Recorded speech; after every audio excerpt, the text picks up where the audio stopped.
अस्सलामुअलैकुम वरहमतुल्लाहि वबरकातुहू। बिस्मिल्लाहिर्रहमानिर्रहीम। सबसे पहले जी हम उस शख्स का नाम लिखेंगे जिसकी हम रिकॉन्सिलेशन स्टेटमेंट बना रहे हैं, जिसके अकाउंट को हम चेक कर रहे हैं।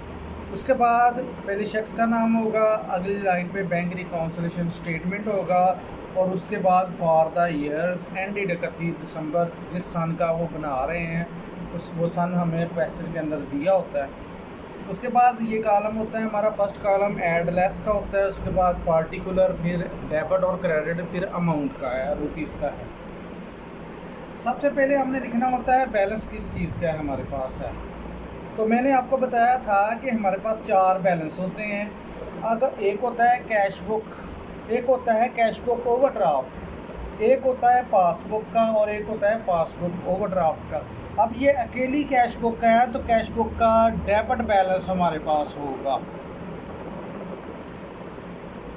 तो ये हमारे पास हो गया जी बैलेंस, डेबिट का बैलेंस है 50,000 रुपया। उसके बाद आता है हमारे पास अनप्रेजेंटेड चेक। ये ऐसे चेक होते हैं जो हम अपने ग्राहकों को जारी कर देते हैं लेकिन वो अभी बैंक में जमा नहीं करवाते, तो ये हमारे अनप्रेजेंटेड चेक होते हैं। और इनको मैंने बताया था कि इनको हम हमेशा डेबिट ही करेंगे। तो अब दोनों जो निशान हैं, ये भी डेबिट है, ये भी डेबिट है, तो ये दोनों डेबिट जो हैं ये आपस में प्लस हो जाएंगे। यानी दो चीज़ें जब डेबिट होती हैं तब प्लस होती हैं, दो चीज़ें जब क्रेडिट होती हैं तब प्लस होती हैं। एक चीज़ डेबिट हो, दूसरी चीज़ क्रेडिट हो तो फिर वो लेस हो जाती है। तो इसलिए हम जब दोनों चीज़ें डेबिट होंगी तो प्लस करेंगे। यहाँ पर हम ऐड लिखेंगे और इसको प्लस करके लिख देंगे 80,000, 50,000 और 30,000, तो ये 80,000 बन गया और ये किसका बना है, डेबिट का बना है। अब ये लाइन जो है इसको हमने छोड़ देना है क्योंकि इसके ऊपर हमने जमा करके बैलेंस लिख दिया है। अब इसके बाद हमारे पास आ गए हैं अनक्रेडिटेड चेक। ये ऐसे चेक होते हैं जो हम बैंक में खुद डिपॉजिट करवाते हैं लेकिन हमारे पास तो जमा हो जाती है रकम, लेकिन बैंक वालों के पास अभी नहीं आई होती, तो इसलिए हम इसको कहते हैं अनक्रेडिटेड चेक या अनक्लियर चेक। तो ये हमारे होते हैं क्रेडिट, तो इसका मतलब भी मैंने बताया था। तो यहाँ पर देखें ये डेबिट के हैं, ये क्रेडिट है, फिर लेस होंगे और बाकी जो अमाउंट आएगी वो हम नीचे लिख देंगे 77,000। इसके बाद इंटरेस्ट रिसीव्ड, जो हम सूद वसूल करते हैं, इंटरेस्ट रिसीव किया है और क्रेडिट भी किया है, तो इस ये होगा हमारे पास इंटरेस्ट रिसीव्ड एंड क्रेडिट। तो ये इंटरेस्ट रिसीव है, ये हमारी आमदनी है। इनकम से मैंने आपको बताया था कि ये रूल्स के इनकम जो है वो हमेशा डेबिट रहती है हमारे इस BRS में। तो अब ये चीज़ डेबिट है। बैलेंस भी हमारा डेबिट का आया था क्योंकि रकम बड़ी थी 78,000। अब 2,000 और ऐड हो के, क्योंकि यहाँ पर हम अब ऐड करेंगे क्योंकि दोनों डेबिट हैं तो दोनों डेबिट चीज़ें ऐड होंगी। तो यहाँ पर आ जाएगा 79,000 डेबिट का ही। अब जी 79,000 में से ये हमारे पास है मार्कअप चार्जेस,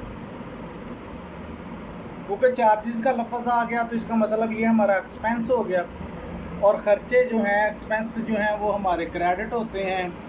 तो ये अब हो जाएंगे लेस, क्योंकि ऊपर वर्ल्ड जो है वो हमारा है डेबिट का। तो यहाँ पर ये क्रेडिट हो गए हैं, तो अब हमारा बैलेंस जो आएगा वो आएगा डेबिट का 78,500। तो ये हमारे पास आ गया जी बैलेंस।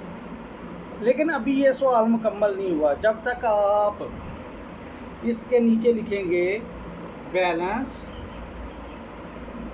ये आपने मतलब पेपर के अंदर नहीं करना बल्कि सेपरेट लिखना है। बैलेंस एज पर, यहाँ पर हमने कैश बुक लिखा है, यहाँ पर हम उलट किताब का नाम लिखेंगे, पासबुक। और हमारा बैलेंस आया है डेबिट का, तो यहाँ पर हम क्रेडिट शो करेंगे और बैलेंस यही लिख देंगे 78,500, और इसके नीचे डबल लाइन लगाएंगे, तो ये हमारा आंसर हो जाएगा। लेकिन हमारे पास तो जमा हो जाती है रकम, लेकिन बैंक वालों के पास अभी नहीं आई होती, तो इसलिए हम इसको कहते हैं अनक्रेडिटेड चेक या अनक्लियर चेक। तो ये हमारे होते हैं क्रेडिट। तो इसका मतलब भी मैंने बताया था। तो यहाँ पर देखें, ये डेबिट के हैं, ये क्रेडिट के हैं, तो ये हो जाएंगे लेस। फ़र्क निकालेंगे तो वो हमारे पास आ जाएगा जी 78,000।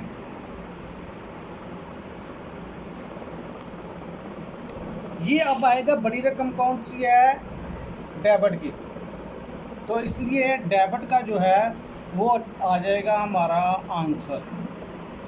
उसके बाद है बैंक चार्जेस। मैंने आपको बताया है कि बैंक चार्जेस हमारे आम तौर पर हर क्वेश्चन में होता है कि बैंक चार्जेस होंगे।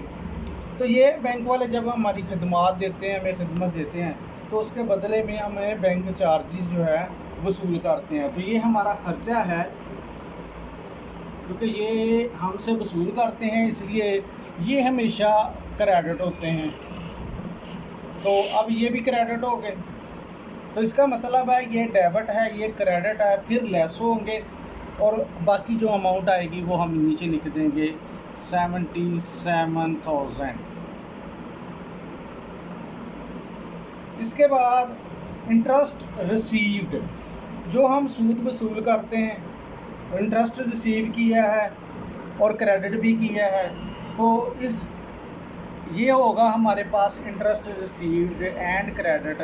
तो ये इंटरेस्ट रिसीव है, ये हमारी आमदनी है।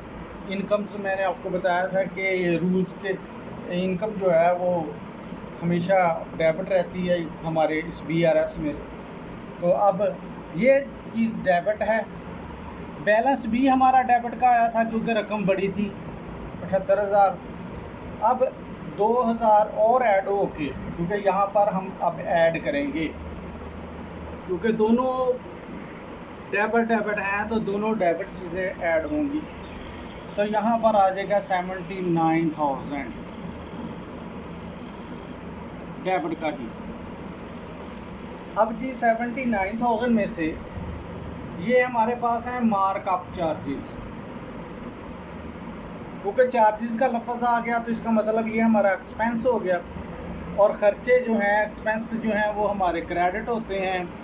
तो ये अब हो जाएंगे लेस, क्योंकि ऊपर वर्ल्ड जो है